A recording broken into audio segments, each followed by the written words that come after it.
matote ifo atu ilo mamalu. Yes, Lord Jesus.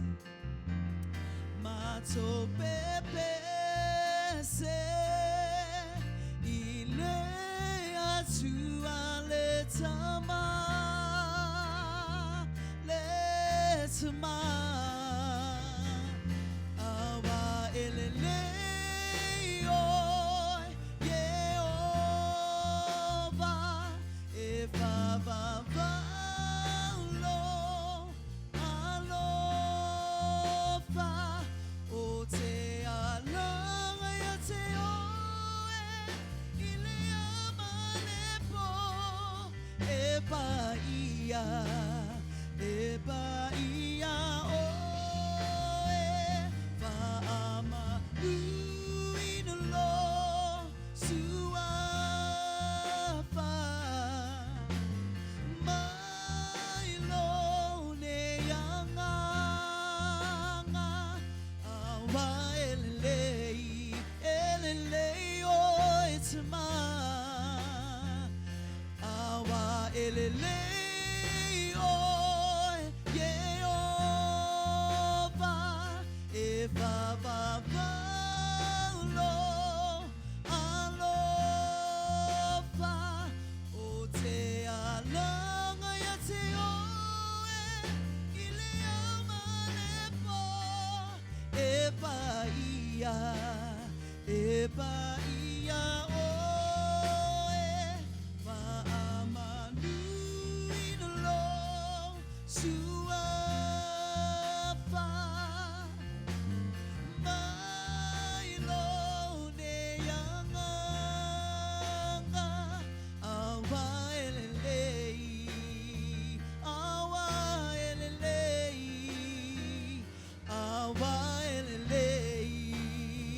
eleloyo tama awa elelei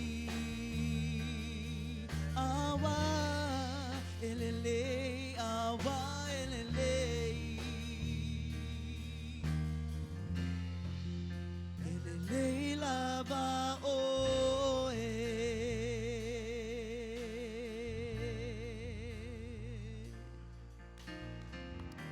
We bless your name, Jesus.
mātou te tui nā tuai ia te oe. Ai a maua lunga lo lava vi inga I mea uma mātou te whaia. Ona o le suafa o Yesu ke riso lo mātou ali I whaola o te talom bala wai. Amene ma amene. La tātou walala mai lalo whaafitai. Amen. Ia le li. Ia nā ua watu se whatalofa I nei tai au mo tātou mawhitanga I le amataino ngā ruenga o nei fo iaso. Le aso pa ia o le alii, ia whaafitai le wha losi mai. O lo tātou iei pe le tusi e whaalinga, o lo na mānaia, ma le tātou wawa iei se I o tātou tue tepa anga I me I o lo tupu le tātou laulangi. Amu ia oe, amu ia o lo whapena na pui puia I tātou, e le o iei so tātou popole I me o lo iei nei, ia e tātou wawa ai I alo ma whanau, o le tātou atunuu, ai mai se fo I nisi, te tono nei fo I atunuu o lo whapena na tu I nātu lo lātou wola, Molo lātou soifua a wāle tautuaina o le mālo, ia e maise le puipuia o le saunga le mua I tātou, whaaftaia I le atua. O le whaalinga lona mata upu sipulma le iwa sa tātou ngata mai whai upu mua e tau I le whai upu e valu.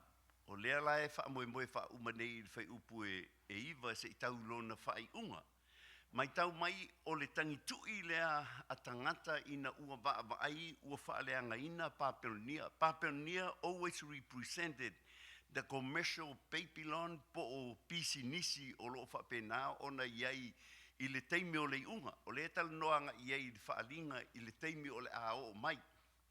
Ai tātou tele I o le whaalinga na mawhael o mawhau fo le anga iai ia tuina tu pea fo le anga iai longo pe te tono le ekalesia le atua. I le tātou fo I fo launga ina ia mawhaina tā pena masauni ai pe I tātou I le vaitau o lo o tātou iei.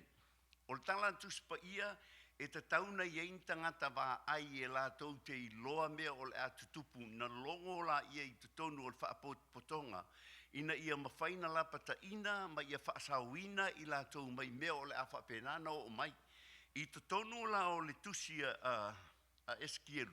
So olu e se kasi anga iei I marikako kusi le whaita wina o Papelonia. Moalanga o mea umana le tātou te wawa iei le ata I teimi nei. Leo lo tā uanga I tonu o Papelonia le la tātou tanoanga iei. O e taulana iei ni tangata wa ai. O le mole tangata wa ai. O se tangata lea mai to tonu o se whaalapotonga o tangata. Ua tō fia ina ia mawhai ona wa ai mataala mai loa mea o le o lo whapenana anga I mai. Ina ia hili le pū ma ia tu inatu se lapata inga ngai tangata. Ina ia nofo sauni ma ia lapata inga ia tā pena I lātou. I tonu la o le tusi Eskielu, o loo iei la mo tangata wa ai.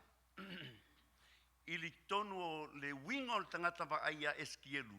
It's someone that appointed to warn the people of impending danger. I mea o loo whapena na whaingata o loo anga I mai. So this role is not just about physical threats, but also spiritual and moral dangers.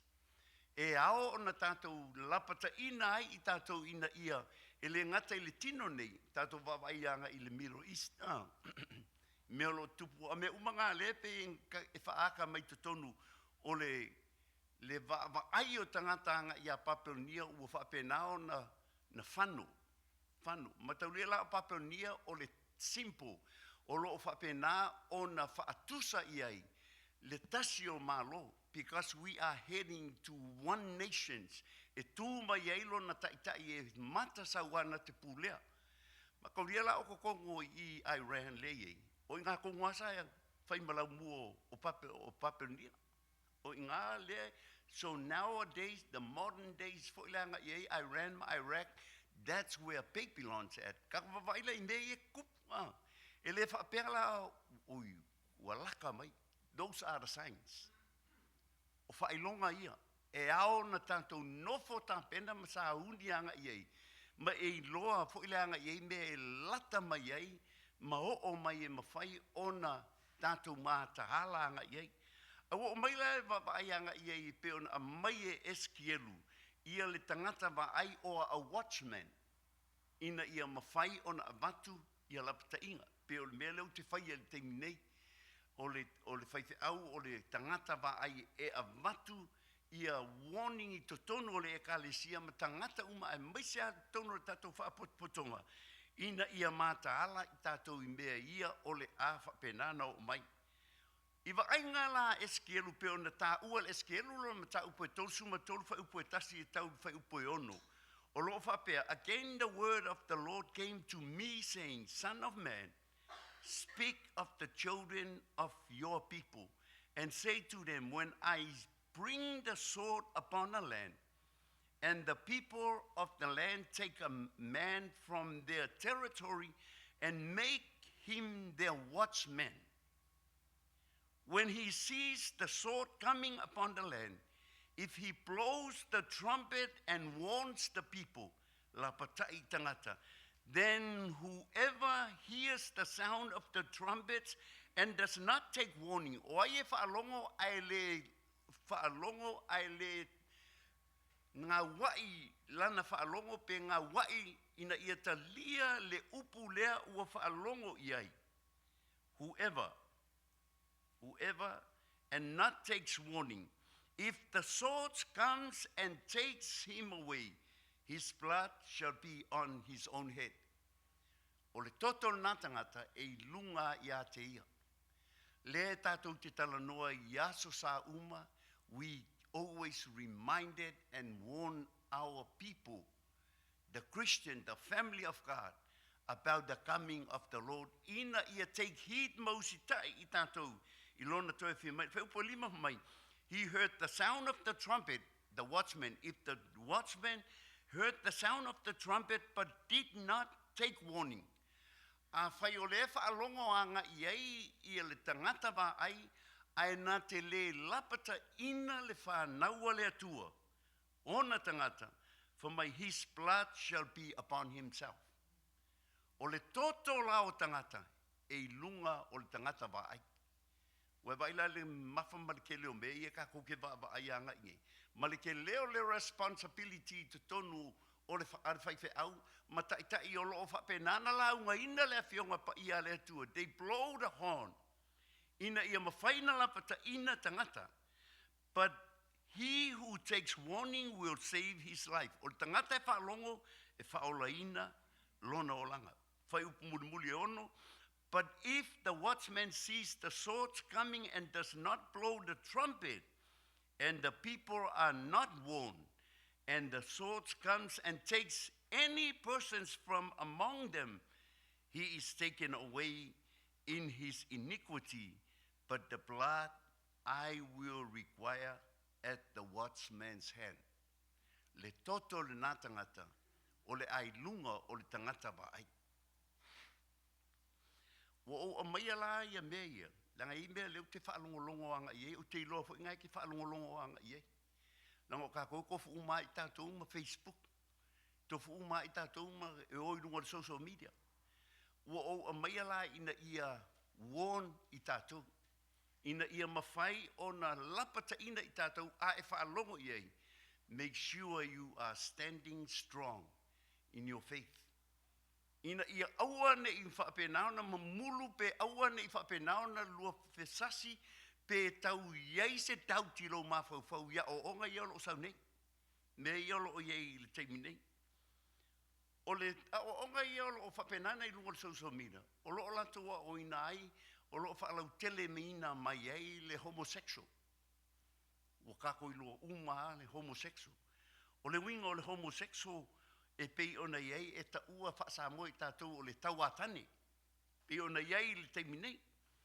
O le homosexual la, it's not accepted by God. O le whaafi tā uli o lo whapena ona o ina mai pe ona whaalongoanga iei i tātou. Ona ua tau māma ina ai le suafa o le atua. Ai mai se le suafa o Jesu Keriso. Langa o le o sawa o onga wha my God is a homosexual. O Yesu, he was a homosexual. Wai wa aile le mafau fau fu le anga i utanga. Au leo whaalongo i ei tātou, ne i lua fesasi pe a whai ona draw anga i ei lo attention anga i ei. But be strong in mea ua umana o uina ai i oi. So o onga na leo o whapena ona i ai i le teimi nei. Leo le homosexual pe ona taua i tātou o le whaasamo, o le tau atani. O le ala le wingo o le tau atani. O le tau atani. O le taua, lae whai atani. Amen. O le taua, lae whai e teine. O taua whitane, taua teine, o mea ngā ngai whai. O lo oi ei fōi ia leisi vaenga i le uparangi pe on taua o le kei. O le kei leo lo ta ua i tātou fōi leanga i ei. Or it's meaning that it's a man attracted to another man. That's what gay is. O le lesbian pe on ta ua pe ona iei le teimi nei. I lauwa vaianga iei. It means that a woman attracted to another woman. O le definitions lana. O le separated anga iei. Nge e whaalongo anga iei. Because they were being trying to define the difference o mea umaia. Na e vaileanga iei. Ia la tua o onga. O makua I off quote my scriptures foi leanga I lela a watuanga I scripture pe ona lato au maia. I lungo le ea I le teimi nei. Vavai leile mafutanga ta vita ma Jonatana. O lo o lanto define anga I ngā I le homosexual. Whamei o ta vita ma Jonatana. E iei ala o winga wha tauatani.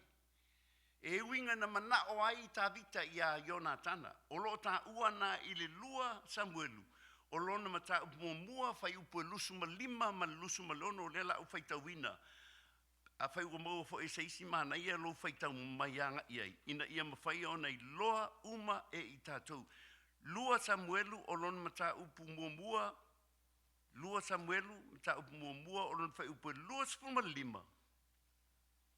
Ma le lua sifun ma leono.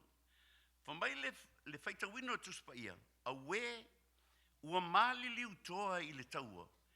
Iona tānai. Ua whasia oe I au mea maua lunga. Ua tinga ina au ona o oe lo uso iona tānai. Sa hau matua fia fia ia te oe. Sa ma eu lava lo ua lofa ia te oe. E sili I le lofa o fafine. Wa vai le I fa upunga. Le fa mai onga le tro mai na sili lo wa lofa ia te oi. I lo le lofa fo ile le anga I o ka vika I le fafinge. O ka vika le fa ia fa amtalanga le. Ai so ngaka ngake fai kau. Ke lo le ia nga halan ona fai ta vita fa upunga le. Ona ua maliu Jonathan. Ina woti Jonathan. It's not attracted to Jonathan as a sexual love.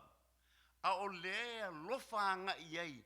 Ona o le mafutanga sa iei la ua vāvala lata. A o lea ua fasiotia Jonatana. Whamailo na whaita wina whapalangi. How the mighty have been fallen.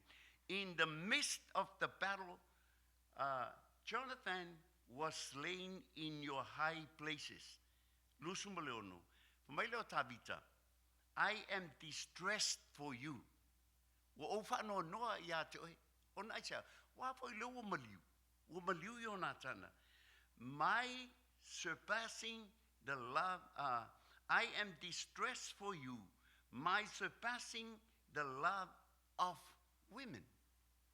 E leo taha ua mai pe o malamala mai I. O loo whaapea mai e tabita. Fo ile leanga I ei.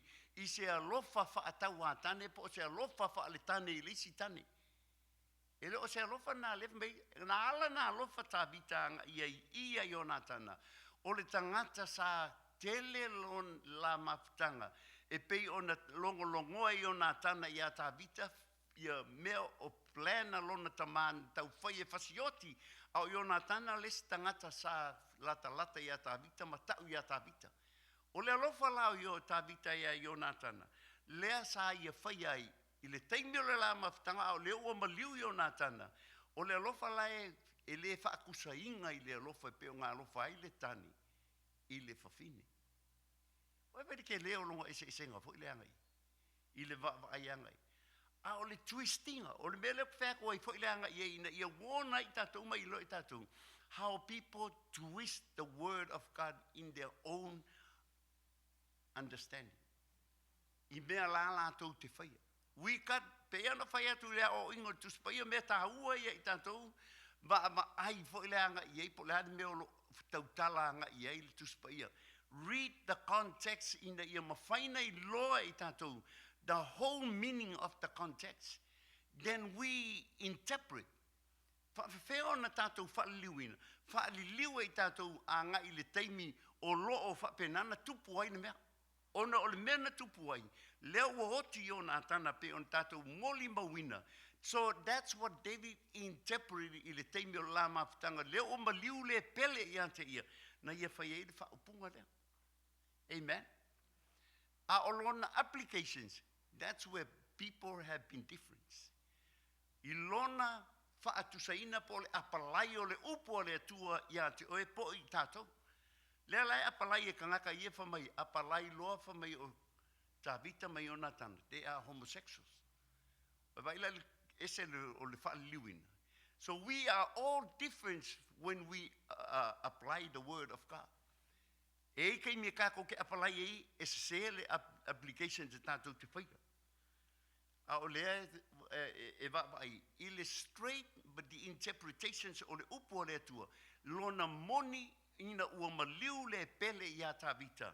Sa fesoasoani ia te iema mafuta o lana ua pele. Wawai lea anga iei lisi upuna leo lo ta ua mai anga iei I. Au mai a Yesu. O leo lo saulungo le ea. Ma o lo saulungo le media lau whaalongo le teimni. That Jesus was gay. O Yesu o ia o le whaafawhingi. O e vai e le mawhauwhau tangata. Whamai o Yesu o ia o le whaafawhingi. Whaafena quote mai. He quote Mark chapter 10 verse 21. Ma reko e se fulu o lona whai upo e lus fulu mantasi. E so e lai ma reko e se fulu. O lona whai upo e luas fulmatasi. Whamai whai tawina o whai upo e luas fulmatasi.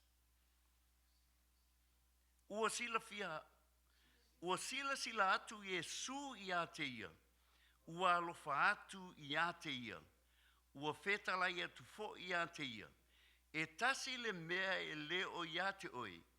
Ina aluia whaatau atu au mea uma ma avatu I e ua mātitiva. Ona e maua lea o le oa I le langi, e le o sauai. Ma ia tea, e sauai ma ave le sa tauro, ai muli mai ia tea. E ngā ole first part a le quote mai, I le whaitawino o le vaenga mua whamai, ua sila atu Yesu I a te ia. Ua whetalai atu fo I a te ia. E tasi le mea e leo ia te oi. Leo mua whamai, ua sila atu Yesu ia te ia, ua lofa atu ia te ia. So that's the only part le mi milo ato umanga iei. The homosexual of Jesus Christ. Wai vai le mafufo. E whaitauanga iei, the context, o le context o le whaitauina. O le tangata mau o na latu fia poto I luma ia Yesu. Yesu o ke maua leo le whaabau, me Yesu a le tausi polo inga. Me wanga o kausi mai polo inga, uma polo inga. Ma ai Yesu I lono loto, fo I leanga iei, o le tangata e mau mea. Fa mai leo Yesu, alo e whaatau au mea na olo iei, I tangata mafoa, I tangata mativa. Ona e saula e muli mai ia tia. Then Jesus, looking at him, loved him, and said to him, looking at him, from my desire o Yesu, o desire le o ba ayatu fo le, bo wa lofa ia te.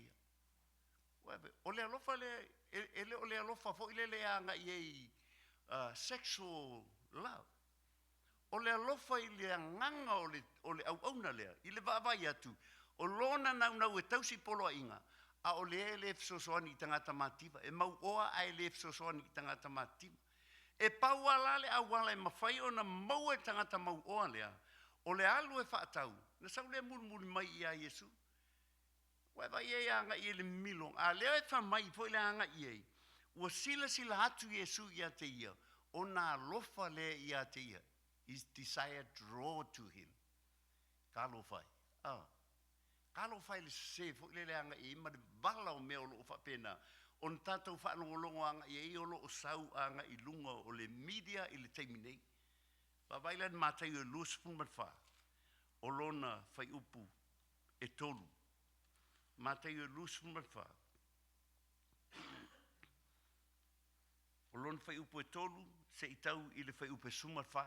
Kako whai kau wha kasi uma mai a, fo i le anga i e. Mātai o lua spun wha, whai upu e tolu, se i tau spun wha. Ia. A ua whetala i atu Yesu i a te i lātou. Ua o tau le i loa ea nei mea uma. Oh, I'm sorry. Koe, read again. 24. Oh, yeah, I'm sorry. O leo ke amaka kurufu. Ia. Ua nofo Yesu o ia a. Ia. Ua nofo o ia i le maunga olive. Ono mai ai leo o le au soo ia te ia. Ua nao i lātou. Ua whapea mai. Ia e whetalai mai ia te i mātou. Pe o a whea ia mea. Pe se a fo i le whailonga o lou maliu mai. Ma le ngata anga o le nei laulangi. Ona tali atu leo Yesu. Ua whapea atu ia te i lātou. Ia o tou ne i whaaseina o tou e se tasi. A wai to tele e o mai lo ingoa. Ua whapea ane. O au nei o le keriso. La tau te whaaseina fo i tangata e to tele. E whaalongo o tau i taua matalo o taua. Ia o tau ne o tau atu vale. A wai ao o na tau nuo nei mea uma. Ai le i o i le ngata anga. A wai si i le taua o le tasi nuu i le tasi nuu. Ma le tasi malo i le tasi malo. O na o mai ai lea o onge, ma wha mai, ma mafuie, i lea mea, ma lea mea. O nā mea uma, o le ngā amatanga i o pupua ngā. O na la tau tu ina atu ai leo o tau i le pup. Ma la tau fasio tia o tau, e ino sia fo i o tau, e nu uma o no lo ingoa. O na po ia, e tausua i ai tangata e to tele, e wha lata le tasi i le tasi, ma fe i tangai i la tau, e tutu mai fo i perfeta pipelo to tele, la tau te wha se se fo i tangata e to tele, e maa lili fo i loto tangata e to tele, ona ua tupu tele o le ami o le anga, a o le tu mau se i o le ngata anga, e wha o la ina lea, e tala ina atu, fo i le nei tala le leo le malo i le atu lau uma, e whai ma mori mau inu uma, o na o mai ai lea o le ngata anga. Mai le whai upu lea le amatanga se i tau sumbat wha pe on tato whai tau ina. Te sa o woni, o le amatanga ia, le tutupu, taua ia tatou te waaianga iai, leo mai i la tau ma la tau wa o onga se tau mwhaina ia wha se ina le teiminei. See, we are living in hard time. O le tātou te ola i teimi whainga tā i le teimi nei. A le mau tūrau tali tonunga i le alii. E ei kai me whaasei nai. E ei teimi i oe ai tātou anga i a o onga se se i o le ka ua mai Yesu. But this is the beginning of pain. O le amatanga lea. Ai whaikaular whai upa suma lima le pe i o ngā o ina le tā ua e tātou tusi o whaalinga leo lo ta o le fa mai fa upusuma pe ai lo foi o tou le me ino sie fa atafuna ina ai na fai mai ai le perfetta o tani elu o tu ile me pa ia. We are talking about the last day, the last tribulations pe o ta ue falinga le amata mai anga i pa meo o taua le si i taua o leisi malo i leisi malo o le feita ngai o meo lo tutupu le o ia o onga le fa mai e o mai perfetta pelo la tau te o mai. Church, ia e matala. The spirit of deceiving o lo o tele le taimine le nganga tau whaase. E la tau te o mai e pei o tangata e ofu mā moe mai but listen to their words behind them. Ia uangi e vai pure le ka uo le kangaka. Onga fa pele, oh, he is a real good pastor. He has a growing church. What's out their teaching? E ei kai mi, lea whaalongolongo i fo i ngai isi fo ile lea ngai ngo whaalongolongo fo i way how they teach the word of God. Ma interpret fo ile lea ngo whaalongolongo fo ile ngai i se kasi fo o ekalesia o loo whapenga nga tau o temine. But they say that Jesus chose women as apostle. Jesus chose women as apostle. Webe ngai mea la iki a. Ngai mea la iki e ka kubai. It's only 12 appointed disciples, I mean apostles. Sa tu fia ele iei ma se whawhine na to fia fo ele anga i o se apostolo a Jesu Keriso. We are all disciples of Jesus Christ. A whai fo e o loo iei tofi apostolo le temine. These are the gift, or the title of the gift of the apostle. E pei o na wha apostolo ina i la tō lo taita ina e kalesia. Il temine. But the teaching, le walu fo le anga iei, that Jesus have women apostles. O ngai mela itina, ina ia what's autai i tātou a ngai lau tantonunga. Na whamaila ia o Yesu le warning ia i tātou le a mai le tai ao nei. Ina ia tātou mataala. Ina ia tātou i loa mea o loo whapena o nā ngai mai. O mai a whaile anga i. O ngai le i maua sa umoe whaile le luo po. Ila u whaalongo whaile le. O le koe whi whaalongo la i e. O nai se, o mga o ki whaalongo inga i e i loa po le ale wingo o lana o le pointi lea o ina mai lungo o le. Langa o le whinga tā le alu le social media. E whaalongo uma i e tātou e o le tātou e kalesia ka kuk whaalongo whaile anga i e. Inga baba ai le anga i e, whaile anga i e, i upo tangata e respond anga i e. Ele le o kako respond. O kako ke respond anga i upu le anga. But we pray. Look at our standard where we at. Ma whai lea tua, wo o a laka mai lo to e fia mai. Ona e vai le anga i e. O le isi e kele se whaamakalanga fo ile le anga i e o le. O ngore le lapa tato taimi. I le whaupunga le whamayanga i le amatanga o le whoafoanga o le laulangi. Le tā ua i le atua, whame ua tā ua le atua fo ile le. He's a homosexual. Oka soli. Whai e se whaife au whapenga, se whaupunga whapenga. I luma, o le makua i degrees e ia le mamalu ma le silisili ese o le atua. E kosa ua ia tu maua laloina le silisili ese. It means that he don't believe the sovereignty of God. We are limited in our knowledge. E ngaka le kako poko, ngaka le kako iloa fo ile kako ke le malama uma i mea na whaia le atua. God is sovereign e pulea le atua i mea na te whaia. E isi mea le i o e lo tātou iloa a e pulea le atua i lana fofoanga. Na fofoine le atua i le amatanga, le tangata, le male and female. So where the homosexual, where the gay, where the lesbians comes from. It's a choice of a person. O le whiwhilinga tangata. Ai lua mea ia i tu ainga na whaia le atua. O le male and female.